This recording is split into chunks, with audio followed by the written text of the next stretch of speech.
Sir ये chapter हो गया। कंप्लीट है चैप्टर? Yes sir. चलो चैप्टर 11 पढ़ना है यानी, है ना?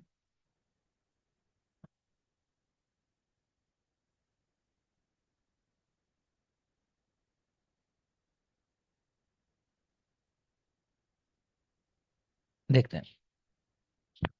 Chapter number 11। चैप्टर का नाम त्रियशनी अध्याय। अच्छा, आपका टेस्ट का भी बता देते हैं, क्योंकि कोशिश करते हैं वो टाइम पे टाइम चीज़ें कर लें। 25 है आज तो 27 28 को जो भी दिन है, 28 को टेस्ट है आपका, ठीक है? 28 को आपका टेस्ट होगा। फिलहाल चैप्टर नंबर 11। चैप्टर का नाम है त्रिएषणी अध्याय। जैसे नाम से पता चल रहा है, ये तीन एषणाएं यहाँ बताई गई हैं। शुरुआत होती है चैप्टर की श्लोक नंबर 3, अगर आप देखोगे तो वहां पर तीन एषणाएं होती हैं, प्राण, धन और परलोक एषणा।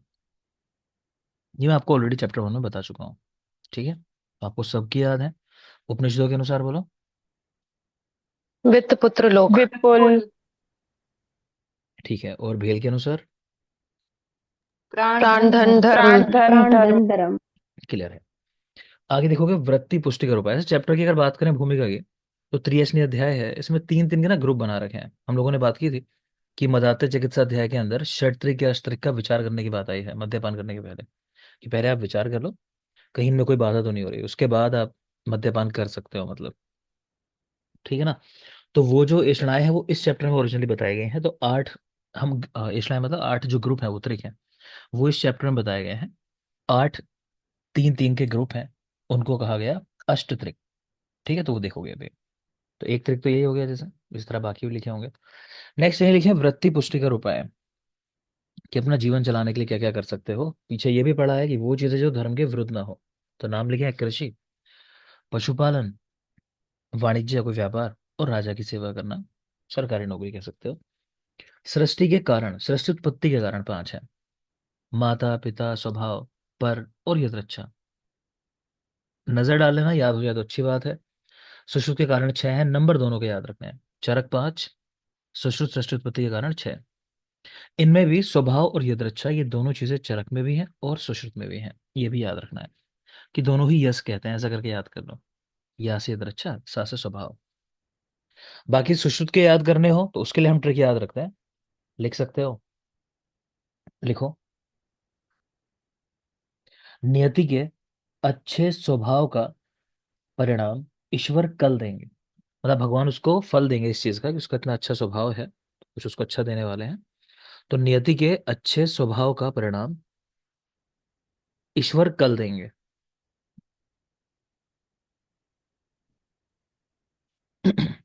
नियति मतलब नियति, अच्छा स्वभाव, अच्छा इधर, अच्छा स्वभाव से स्वभाव, परिणाम से परिणाम, ईश्वर कल देंगे, तो ईश्वर और काल। तो ऐसा याद रखोगे। ठीक है, अब यहाँ सृष्टि उत्पत्ति के 5 कारण बताए गए हैं। बाकी एक क्वेश्चन ऐसा आ जाता है कि सृष्टि का विकास जो है कहाँ से शुरू होता है, किसकी वजह से होता है, तो आप लिख सकते हो आरएनए। ठीक है, आरएनए, उसके बाद फिर सब कुछ आगे है।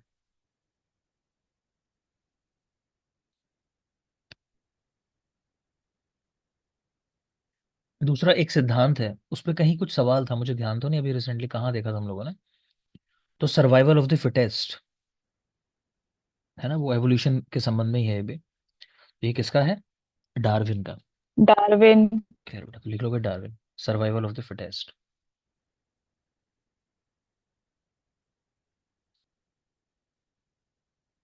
और एक कहीं ऐसा क्वेश्चन भी आया था, कोई उदाहरण देके पूछा था कि समय के साथ, कि जैसे सर्प हैं, उनके पैर खत्म हो गए, तो ये थ्योरी किसकी है, कि जैसे जैसे एवोल्यूशन हुआ तो उनको जरूरत नहीं थी पैरों की? पता है? नहीं पता, लिख लो इसको भी। लिख लो Lamarck, Jean Baptiste de Lamarck पूरा नाम है उनका। तो डार्विन और लेमार्क हैं, दो सिद्धांत चलते हैं। तो डार्विन का चलता है सर्वाइवल ऑफ द फिटेस्ट, और लेमार्क का भी इसी लाइन पे है, लेकिन वो ऐसा कहते हैं कि जो फिट होता जाएगा उस समय के हिसाब से, और धीरे धीरे एवोल्यूशन में कुछ चीज़ें बदलती हैं। ठीक है, इसको बोलते हैं ऑर्गन यूज डिसयूज थ्योरी, कुछ ऐसा नाम है ना इसका। मैं एग्जैक्ट नाम बोल रहा हूँ, बायो में पढ़ते थे उस समय। आगे देखिए। एक शब्द आया विचिकित्सा।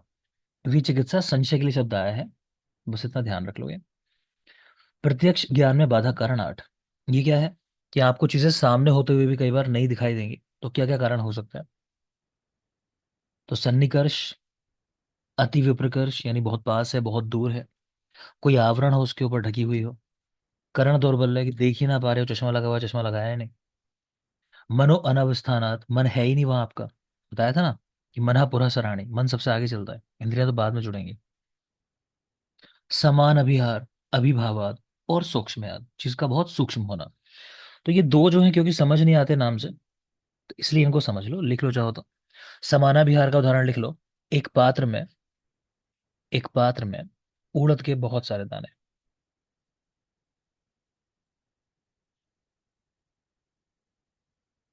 तो ये क्या है कि मान लो उड़द के 50 दाने हैं आपके पास उड़द की दाल के, और आपने उनको कहीं और उड़द की दाल रखी उसमें मिला दिया, मान लो एक दाना उठा के, कहा कि वो वाला दाना निकाल दो, मेरा वाला कौन सा है, तो मिलने वाला नहीं है।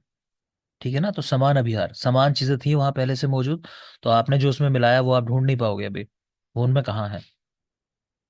दूसरा है अभिभावाद, इसका उदाहरण लिख लो। लिखो, दिन में सूर्य के उदय होने से, दिन में सूर्य के उदय होने से तारामंडल का ना दिखाई देना, कि तारे नहीं दिखाई देते दिन में, क्यों? क्योंकि कोई उससे भी ज्यादा तेज रोशनी की चीज अवेलेबल है, सूरज है, तो सूरज की रोशनी में तारे नहीं दिखाई देते।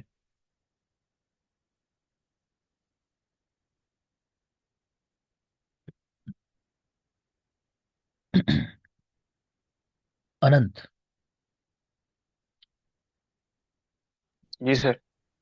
ये किस सामान्य का उदाहरण है? शीर सर्पी के अभ्यास से शुक्र की वृद्धि होना। गुण सामान्य। मंजिता, मांस खाने से मांस की वृद्धि होना।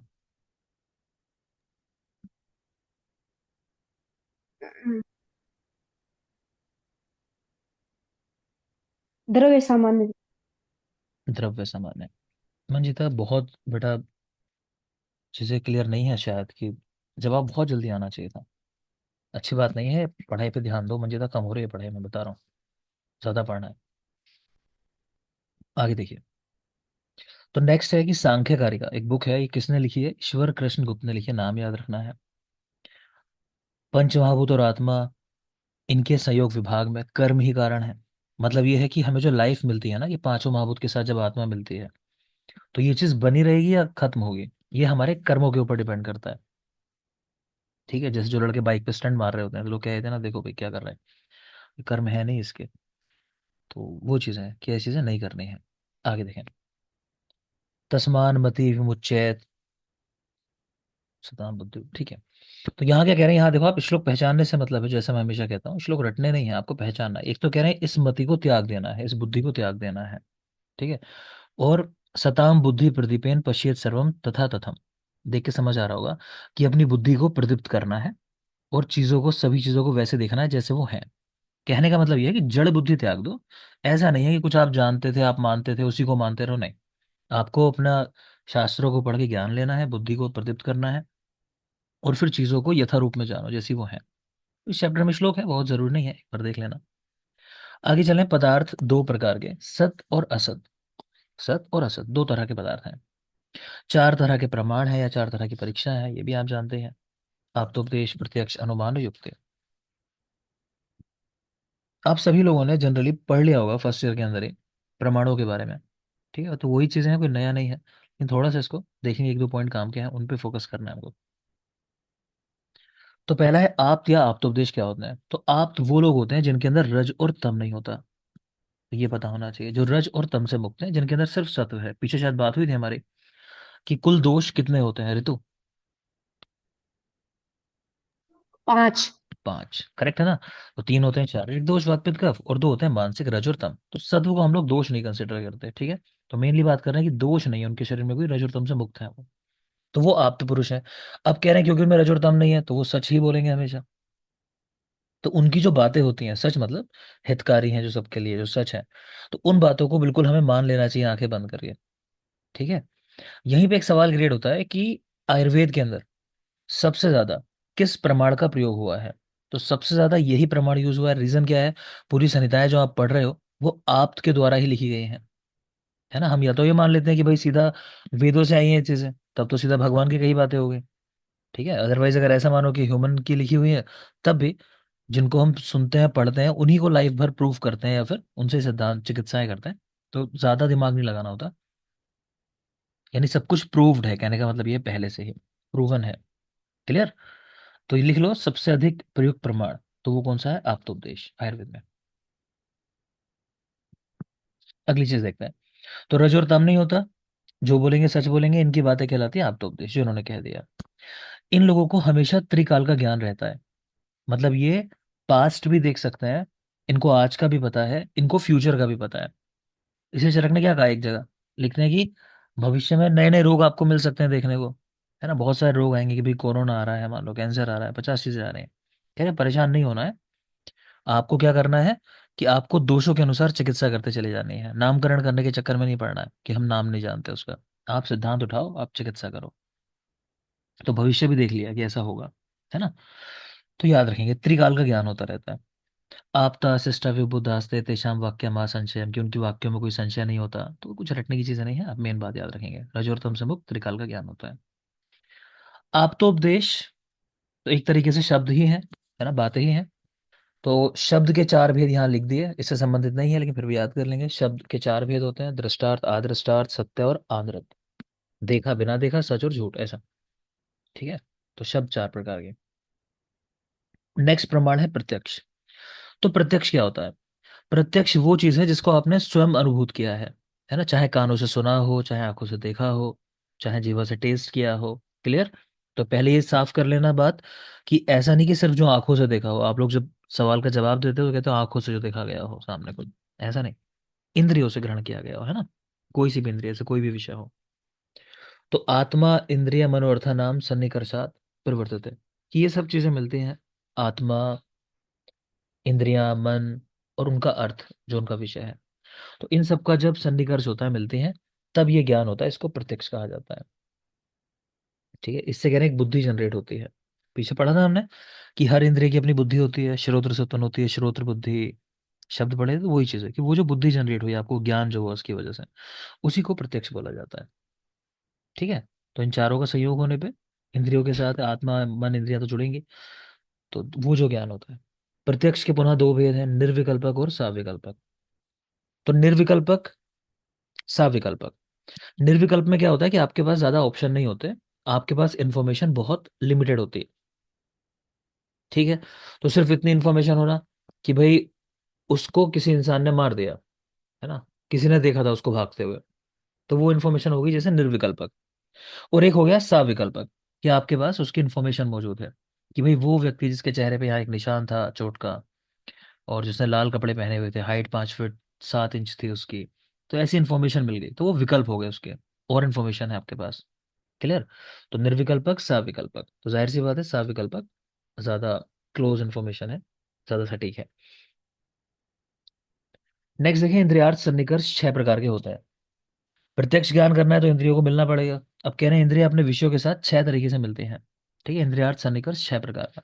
अब की बार मैं इसमें डिटेलिंग में नहीं जाऊंगा, हम इसमें बहुत ज्यादा मेहनत लगा देते हैं, उतना करने का है नहीं पार्ट है। आपको सिर्फ रटना है सीधे इसमें जो लिखा हुआ है। तो इंद्रियार्थ सन्निकर्ष, इसको लौकिक प्रत्यक्ष भी कहते हैं, एक तो ये बात याद रखोगे। इंद्रियार्थ सन्निकर्ष को लौकिक प्रत्यक्ष भी कहते हैं। एक बात, 6 भेद होते हैं इसके, ये याद रखना है। 6 भेद कौन से 6 हैं, ये नाम लिखे हुए हैं, रटने की जरूरत नहीं है, ये लिखे हुए हैं, देख लो एक बार। संयोग, संयुक्त समवाय, संयुक्त संवेद समवाय, समवाय, संवेद समवाय, विशेषण विशेष्य भाव। ठीक। समझने पे आओगे, चीजें उस तरह करोगे तो भूल जाते हैं, गलत हो जाती हैं, तो रटना ही है इस बार, मैं कह रहा हूँ उसको सीधा। ठीक है, क्योंकि समझने का ज्यादा सेंस बनता नहीं है फिर। तो जो उदाहरण लिखे हैं इसके सामने, वो आपको रटे हुए होने चाहिए। तो संयोग का उदाहरण देख रहे हो, जो आसान है बता देता हूँ, चलो, जो सिर्फ बहुत आसान है समझना भी। तो एक है संयोग। संयोग ऐसा होता है कि आपने बस घड़ी को देखा, टाइम देखा, अपनी नजरें हटा ली, है ना, तो आपकी अ, इंद्रिय का उससे सन्निकर्ष हुआ, मिली इंद्रियां, टाइम देखा और हटा ली। तो ये क्या है, संयोग होता है। तो चक्षु से घट को देखना, जैसे उदाहरण दिया, आप मान लो घड़ी को देखना, जो भी समझो। एक होता है समवाय। समवाय में चीजें फिक्स होती हैं कि इन्हीं के द्वारा फंक्शन होगा, अदरवाइज नहीं होगा। तो श्रोत्र से शब्द का प्रत्यक्ष जैसे लिख दिया इन्होंने। हमने पीछे ही पढ़ा है कि दो चीजें इस तरह कनेक्टेड होती हैं कि उनका आपस में ही मतलब होंगी तभी वो चीजें होंगी, अदरवाइज वो हट गई तो वो फंक्शन ही नहीं होगा। जैसे चेयर की बात की थी हमने कि लकड़ी से बनी चेयर है, लकड़ी हटा दो चेयर भी खत्म हो गई। उसी तरह कान हटा दो कोई तो फिर कैसे शब्द क्या सुनोगे, कान ही नहीं होंगे तो। फिर एक है विशेषण विशेष्य भाव। तो जहां भी विशेष आता है, चैप्टर 1 में देखा था सामान्य विशेष का सिद्धांत, कि विशेष का मतलब क्या है, बोलो, कम करने वाला है ना, उस तरह देखा था। और सामान्य का मतलब बढ़ाने वाला, वृद्धि करने वाला। तो विशेष का मतलब यहाँ पे वही काम हो रहा है कि चीजों को कम किया जा रहा है, या फिर कोई चीज बताई जा रही है ऐसी निगेटिविटी के सेंस में। तो यहाँ उदाहरण लिखा है जैसे कि भूमि पर घट का अभाव, कि हमने कोई चीज निगेटिव सेंस में बताई कि वो नहीं है वहां। ठीक है ना, तो ये विशेष है, मतलब आप कम कर रहे हो कि वो है नहीं वहां ऐसा। ठीक है। अब बाकी जो उदाहरण लिखे हैं आपको सीधे इनको रटना है बेटा। संयोग का उदाहरण है चक्षु से घट को देखना। संयुक्त समवाय का यही पूछता है एग्जाम में, उदाहरण भी चेंज नहीं करता कभी, यही पूछेगा जो लिखे हुए हैं। संयुक्त समवाय घट का रूप देखना। संयुक्त संवेद समवाय घट में रूपत्व देखना। एक मिनट देखेंगे आप।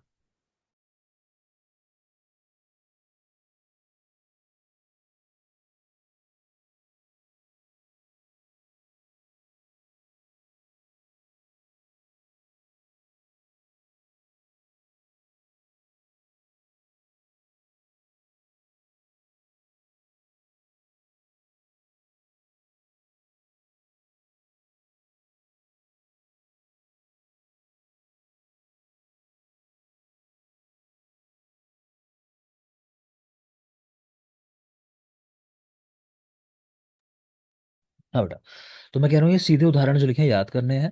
संयोग में चक्षु से घट को देखना। संयुक्त समवाय घट का रूप देखना। संयुक्त संवेद समवाय घट में रूपत्व देखना। वर्ड ध्यान रखना, देखो इतना बता देता हूँ कि जहां भी संवेद शब्द मिलेगा ना, तो वहां जाति की बात आ जाती है। संवेद का मतलब होता है जाति, और जाति का मतलब होता है जैसे मनुष्य में मनुष्यत्व, पशु में पशुत्व, समझ रहे हो ना, तो वो होती है जाति। तो वो वर्ड मिल जाएगा, जैसे यहाँ संवेद शब्द आया देखो, तो यहाँ रूपत्व शब्द की बात आ गई। ठीक है। अब यहाँ संवेद जैसे देख पा रहे हो यहाँ पे, तो यहाँ भी देखो आप शब्दत्व की बात आ गई। ठीक है, तो हल्का सा ऐसे आइडेंटिफाई कर सकते हो कि ये शब्द जरूर मिलेगा वहां आपको। बाकी उदाहरण सीधे ही याद रखने हैं। ठीक है। तो आगे सवाल किस तरह होंगे मैं बता दे रहा हूँ, और आंसर कैसे देना है मैं आपको सिर्फ इतना कहूंगा कि प्रियंका उदाहरण संयुक्त समवाय का उदाहरण, तो आपको बस आंसर देना है घट का रूप देखना, ऐसा ही बोलना है। अगर रूपत्व कह दिया तो गलत हो जाएगी बात। ठीक है। सबसे ज्यादा जो पूछा जाता है वो समवाय वाला पूछा जाता है, ये भी बता देता हूँ, ये वाला सबसे ज्यादा पूछा गया है। श्रोत्र से शब्द देखना, शब्द सुनना, माफ करें। ठीक है, आगे देखिए। तो बेटा ये बात हो गई इंद्रियार्थ सन्निकर्ष 6, हम लोगों ने देख ली कौन कौन से होते हैं, याद भी कर लेंगे उनको। आगे और आ जाओगे, फिर वही डिवीजन लिखा है प्रत्यक्ष का, निर्विकल्पक सविकल्पक। निर्विकल्पक में तो ऑप्शन है ही नहीं अपने पास, सविकल्पक की ही बात करते हैं आगे। सविकल्पक दो प्रकार का, लौकिक और अलौकिक। प्रत्यक्ष, लौकिक और अलौकिक। लौकिक वाले के पुनः दो भेद कह रहे हैं, बाह्य और आभ्यंतर। बाह्य वाला जो पांचों इंद्रियों से हम लोग ज्ञान ग्रहण करते हैं वो, और आभ्यंतर जो मन को ज्ञान होता है जैसे वो, इसकी भी बात नहीं होती है। जो सारी बातें होती हैं वो की जाती हैं अलौकिक प्रत्यक्ष की। इसको देखोगे ध्यान से, अलौकिक प्रत्यक्ष के तीन भेद हैं। सामान्य लक्षण प्रत्याशक्ति, ज्ञान लक्षण प्रत्याशक्ति, और योगज। सामान्य लक्षण, ज्ञान लक्षण और योगज। ठीक है। अब ये क्या क्या होता है, तो यहाँ लिखे हैं उदाहरण, ये देखना है इसमें। तो फर्स्ट देख रहे हो सामान्य लक्षण प्रत्याशक्ति, अगेन उदाहरण रटना है बिल्कुल। जैसी एक गाय है वैसे ही अन्य गाय हैं। ठीक है, कि बहुत सारी गाय खड़ी थी, आपको इन्फॉर्मेशन नहीं थी उनके बारे में, आपने एक गाय के बारे में इन्फॉर्मेशन ले ली अपनी इंद्रियों की सहायता से कि भाई इसकी आंखें हैं, ऐसी टेल होती है, ऐसी देखने में होती है। आप समझ गए बाकी सारी गाय भी ऐसी हैं। समझ गए ना। तो ये हो गया सामान्य लक्षण प्रत्याशक्ति। सामान्य यानी बढ़ाने वाला, उस तरह भी समझ सकते हो। एक गाय को देख के बाकी गाय का ज्ञान कर लिया तो ज्ञान बढ़ गया आपका एक को देख के। दूसरा है ज्ञान लक्षण प्रत्याशक्ति, ये क्या होता है, बर्फ को देखकर शीतलता का ज्ञान होना। ठीक है, इन दिनों में बर्फ देखते होगे ना, देख के भी ठंड लगने लगती है। आप बर्फ देख लोगे ना, कोई आदमी बर्फ में खेल रहा है मान लो, कहोगे अरे कैसे है ये। अभी शिमला के लोग फोटो डाल रहे होंगे वहां बर्फ गिर गई है, या मनाली, देख के भी ठंड लग जाएगी। तो वही है कि बर्फ को देखने मात्र से आपको शीतलता का ज्ञान हो गया, कितनी ठंड लग रही होगी। तीसरा है योगज। योगज के दो डिवीजन है, युक्त और युंजान। युक्त क्या है? ऋषियों को सदैव होने वाला ज्ञान, है ना। ऋषि हमेशा जानते हैं कि भाई ये चीज ऐसी हो रही है, आप आए हो, नाम ले लिया आपका, ठीक है, कि आप वहां गए, उसने आपका नाम बुला लिया सीधे कि अच्छा आ जाओ, क्या बात है ना। अंशुल गई, अंशुल को बुला लिया, अंशुल बताओ क्या बात है। अब अंशुल ने पूछा कि बाबा जी कहाँ कृपा रुकी हुई है, तो बाबा जी ने कुछ बता दिया, कृपा वहां रुकी है ना। तो वो जो है विशेष ज्ञान है कि वो समाधि में गए उस पर्टिकुलर चीज को देखने के लिए, फिर वहां जाके बता दिया, अच्छा यहाँ तुमने एक गलती की थी लाइफ के अंदर, है ना, कि एक दिन तुमने टिक्की खाई थी और उसको तुमने डस्टबिन में नहीं फेंका था, खाने के बाद बाहर फेंक दिया, वहीं कृपा रुक गई सारी। ठीक है, तो युक्त वाला क्या है? हमेशा होने वाला ज्ञान जो सामान्य रूप से है उनको। और युंजान है किसी पर्टिकुलर मोमेंट को सोचना, उसके बारे में जाके जानकारी लेना। ठीक है, और समाधि में जाते हैं उसके लिए, तो याद रखना, सदैव होने वाला और समाधि में मिलने वाला ज्ञान। इस पर भी सवाल काफी आते हैं और लोग गलत करके आते हैं, जरूरी पोर्शन है, याद रखना। नेक्स्ट देखो बेटा, अगला है अनुमान प्रमाण। तो प्रत्यक्ष पूर्वम त्रिविधम त्रिकालम च अनुमीयते, वही निर्गुणो धूमेन मैथुन गर्भ दर्शनार्थ। ठीक है, नीचे देखो लिखी हुई है हिंदी इसकी, जो श्लोक में लिखा है, पहली लाइन बता दे रहा हूं बस। प्रत्यक्ष पूर्वम, ये जरूरी बात है कि अनुमान उसी चीज का हो सकता है जिसका पहले प्रत्यक्ष किया गया हो। ठीक है, चाहे आपने किया हो चाहे किसी और ने किया हो, प्रत्यक्ष कहीं ना कहीं हो चुका है उसका। तो अब उससे आप आइडिया लगाते हो कि भाई एक बार ऐसा हुआ था, ये कंडीशन आई थी, ऐसे ऑपरेट किया गया तो ठीक हो गया वो। तो वही चीज है। तो अनुमान उसका होता है जिसका पहले प्रत्यक्ष किया गया हो। दूसरी बात, यह भी तीन प्रकार का है, और त्रिकाल का ज्ञान यहां से भी होता है। तो अनुमान आप हर चीज के बारे में लगा सकते हो, पास्ट लाइफ के बारे में, जो प्रेजेंट में चल रहा है उसके बारे में भी, और जो टाइम आएगा उसके बारे में भी एक अनुमान लगा सकते हो कि क्या होगा आगे लाइफ में।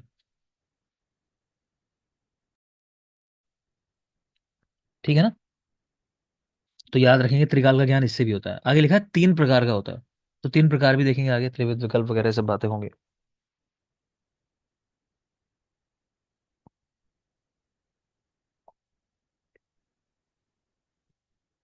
देखिए बेटा, इसमें आगे कुछ उदाहरण दिए हुए हैं, ये आपको याद होने चाहिए। पूछेगा सवाल आपसे कि अनुमान कितने प्रकार का होता है, अनुमान प्रमाण तो तीन प्रकार का होता है, त्रिविध। कौन कौन सा? वर्तमान का, भूतकाल का, भविष्यकाल का, ऐसा। तो वर्तमान का आप कैसे आइडिया लगा रहे हो कि आपने धुआं देखा कहीं, और आप समझ गए कि भाई शायद वहां आग लगी है इसलिए धुआं उठ रहा है। ठीक है, तो ये वर्तमान का ज्ञान हो गया। अनुमान लगाया आपने, खुद से आपने देखा नहीं कि आग जल रही है वहां। दूसरा है भूतकाल का ज्ञान, कि गर्भ को देखा, तो आपको पता चला कि पास्ट में मैथुन हुआ होगा, तो उससे आपने पास्ट के किसी इवेंट के बारे में इंफॉर्मेशन ले ली। ठीक है, तो ये भूतकाल का ज्ञान हुआ। तीसरा इसी तरह भविष्य काल का ज्ञान होना, कि आपने आज कोई बीज देखा, किसी के हाथ में कोई लगा रहा है कुछ, आप समझ गए भविष्य में ये पेड़ निकल के आएगा इस बीज में से। ठीक है ना, तो कुछ भी नहीं देखा आपने लेकिन फिर भी आपको तीनों का ज्ञान हुआ। तो याद रखोगे, अनुमान प्रमाण तीन प्रकार का, त्रिकाल का ज्ञान होता है इससे। कुछ और आगे परिभाषाएं लिखी हैं, अनुमान प्रमाण और इसके आसपास की चीजें हैं। वन लाइनर है, अगेन रटने ये भी है आपको, जैसा लिखा है लाइन को एज इट इज बिल्कुल रटना है। अनुपश्चात मीयते ज्ञायते इति अनुमानम। ठीक है, तो अनु यानी पश्चात, मीयते ज्ञायते, कि पहले वो चीज हो चुकी है उसका अनुसरण कर रहे हो, इसलिए उसको अनुमान कहा जाता है। ठीक है, परामर्श जन्य ज्ञानम अनुमिति। तो अनुमितिकरणम मतलब क्या होता है क्या होगा? बड़े फोन आ रहे हैं बेटा, एक मिनट रुक जाओगे।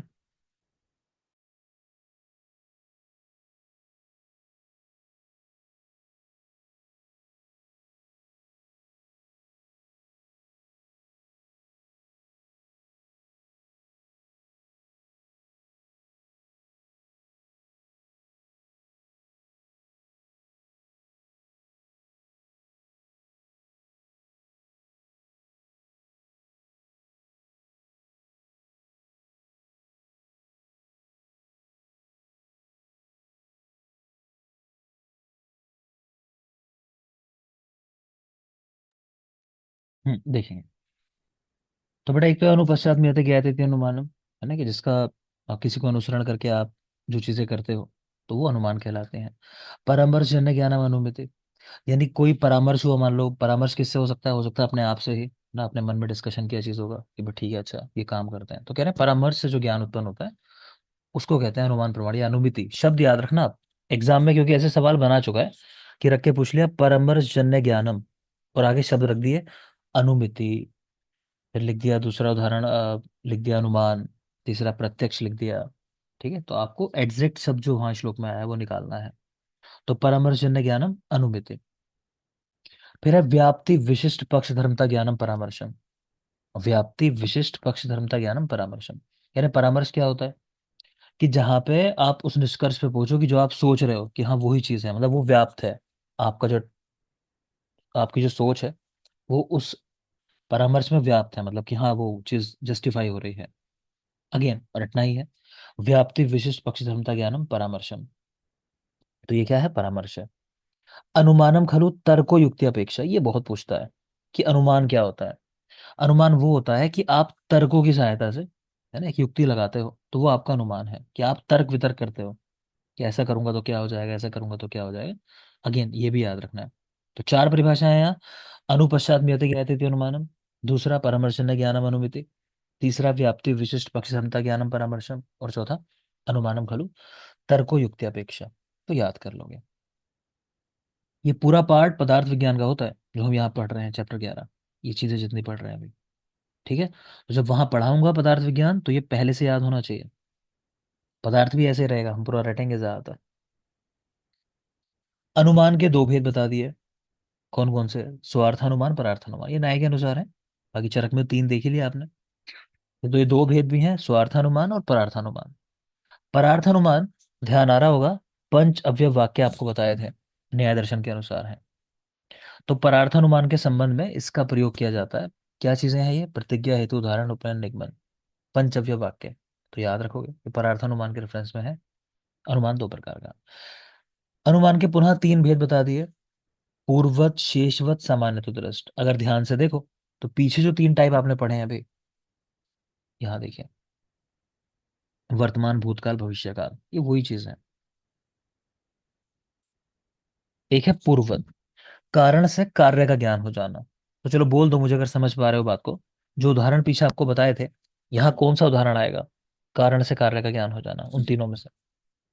बीज बीज से से फल फल। का ज्ञान। समझ में आ रहा है? फल का ज्ञान। तो बीज से फल का ज्ञान, तो आपने पूर्व में ही पता लगा लिया कि क्या होने वाला है। फिर है शेषवत, तो शेष क्या रह गया, उससे कारण का ज्ञान करना, कार्य से कारण का ज्ञान। उदाहरण बोलो। गर्भ। बोलो गर्भ से बेटा। गर्भ से मैथुन। तो मैथुन गर्भ का से ज्ञान। मैथुन का ज्ञान करना, ठीक है ना। तो शेषवत, कि जो शेष है उसको देख के आपने क्या पहले हुआ उसका पता लगा लिया। तीसरा है सामान्य तो दृष्ट, तो यहाँ लिखा है धूम से अग्नि का ज्ञान। और जैसे आप उदाहरण दो तो कौन सा हो गया, जैसे वर्तमान। वर्तमान। ठीक है ना, कि वर्तमान। वर्तमान में कहीं धुआं हो रहा है, अग्नि हो रही है, बात समझ रहे हो उस तरह से। तो वो वाली चीज है। किसी को समझ ना आई हो हमारे बीच में बात, कोई है ऐसा, समझ आ गया, चलो अच्छी बात है। आगे देखिए, अगला आता है बेटा युक्ति प्रमाण। तो युक्ति प्रमाण बुद्धि पश्यति या भावान बहुकारण योग जान, युक्ति स्त्री काला सा ज्ञेया त्रिवर्गा साध्यतया।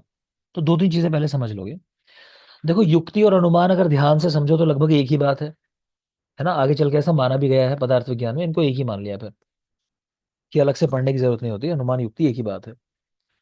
ठीक है ना, कि आपने युक्ति लगाई तो वो भी तुक्का ही लगाया ना, उस तुक्का मतलब अनुमान लगाया ना कुछ, कि हम ऐसा ऐसा करें तो शायद ऐसा हो जाएगा, तो वही चीज अनुमान है। एक बात। दूसरा, आप जानते हो मैंने अभी बताया कि त्रिकाल का ज्ञान होता है। दो प्रमाण आपको पीछे पढ़ाए थे, कौन कौन से, आप्तोपदेश और दूसरा अनुमान। तीसरा देख रहे हो युक्ति, तो युक्ति में भी लिखा है त्रिकाल, युक्ति त्रिकाल ऐसा करिए। तो इससे भी त्रिकाल का ज्ञान होता है। तो नीचे लिखा है देखो कि त्रिकाल का ज्ञान आप्तोपदेश अनुमान और युक्ति, इन तीनों से होता है। ठीक है, इतना ही पॉइंट है उससे, युक्ति से। अगला फिर अलग पॉइंट है। क्लियर है बात। तो त्रिकाल का ज्ञान होता है। दूसरा, इस परिभाषा का मतलब क्या है, तो लिख रहे हैं कि बहुत से कारणों को आपने देखा, फिर आपकी बुद्धि जो है उसके हिसाब से एक निष्कर्ष निकालती है, एक बुद्धि आपकी जनरेट होती है। वो जो बुद्धि जनरेट हुई उस कंडीशन में फंसने के बाद, है ना, एग्जाम रूम में बैठ के कोई बच्चा ये तय करता है पेपर बहुत टफ है कि भाई मेरा टारगेट होना चाहिए, मुझे 50% बचा के जाने हैं। एक बच्चा ऐसा डिसाइड करता है अरे होना तो है ही नहीं, अब एक काम करो, आंखें बंद करो, तुक्के लगाने शुरू कर दो। तो हम सबकी बुद्धि सेम कंडीशन में जाके अलग तरीके से रिएक्ट करती है, ठीक है ना। तो वही जो चीज है कह रहे हैं, युक्ति प्रमाण बस वही है कि किसकी बुद्धि ने वहां कैसे रिएक्ट किया उन कंडीशन को देख के। आपकी बुद्धि ने, ठीक है, बहुत से कारणों में फंसने के बाद क्या डिसाइड किया, तो वो जो बुद्धि जनरेट हुई उसी को युक्ति कहते हैं। युक्ति से भी त्रिकाल का ज्ञान होता है। दूसरी जरूरी बात है, त्रिवर्गा साध्यते यया। रवि, धर्म अर्थ काम मोक्ष, यस सर। इनको प्राप्त करने का मूल क्या है? आरोग्य। आरोग्य, ठीक है। तो ये भी याद रखना। तो युक्ति प्रमाण में भी देख पा रहे हो कि त्रिवर्गा साध्यतया, यानी धर्म अर्थ काम, इनको प्राप्त करने का कारण युक्ति प्रमाण ही है। और पीछे आपको मूल बताया है चारों को प्राप्त करने का, तो वहां आंसर लगता है आरोग्य। आप स्वस्थ होने चाहिए। नेक्स्ट आ जाए।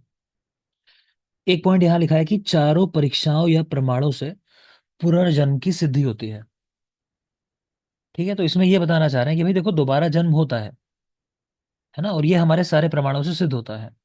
तो उसमें हम मेनली जो एक दो उदाहरण है जो पूछे जाते हैं उसको समझेंगे। जैसे यहां देख पा रहे हो कि प्रत्यक्ष प्रमाण से पुनर्जन्म की सिद्धि। तो इसका उदाहरण दे रहे हैं, जैसे अशिक्षित शिशु का रोना, कि उस बच्चे को कैसे पता है दुनिया में आने के बाद कि अगर तुझे भूख लगी है तो तुझे रोना है। ये किसी ने सिखाया नहीं उसको, यानी वो पास्ट लाइफ से कहीं से सीख कर आया है कि भूख लगे तो चिल्लाओ, रो, ऐसा करो, है ना। बच्चे का दूध पीना, स्तन्यपान करना, ठीक है, ये ऐसा स्किल है कि बच्चे को ना आता हो। अगेन, इतना छोटा है, उसे क्या आता है, तो क्या होगा फिर? फिर जाते स्मरण होना, कि बहुत सारे ऐसे लोग होते हैं उनको अपनी पास्ट लाइफ याद होती है ना। आजकल तो सीरियल भी बनने लगे हैं, बहुत सारे आते थे पहले, कि वो पास्ट लाइफ में ले जाते हैं। खैर वो ड्रामेबाज होता है, लेकिन रियल में मतलब जो होता है वो जाति स्मरण होता है बहुत लोगों को, ठीक। एक सवाल लिख लो यार, ये अशिक्षित शिशु का रोना, इसके सामने लिख लोगे most common cause of crying बच्चों में। हंगर। Most, hunger, hunger. ठीक है बेटा। तो हंगर लिख लोगे, most common cause of crying in a child, तो हंगर। दूसरा लिख लो, most common cause of abdominal colic, worm. ठीक है, तो वोम इन्फेस्टेशन। पुराने जमाने में होता, आजकल जैसे ओबेसिटी वाली चीजें हो रही है ना, तो इसमें तो फ्लैचुलेंस भी हो सकता है, इंडाइजेशन, ये सब इस तरह बच्चों को ओवर ईटिंग कराता है। खैर, तो याद रखोगे, ये सवाल इस तरह भी आ सकता है कि अशिक्षित शिशु का रोना, ये किस प्रमाण का उदाहरण है?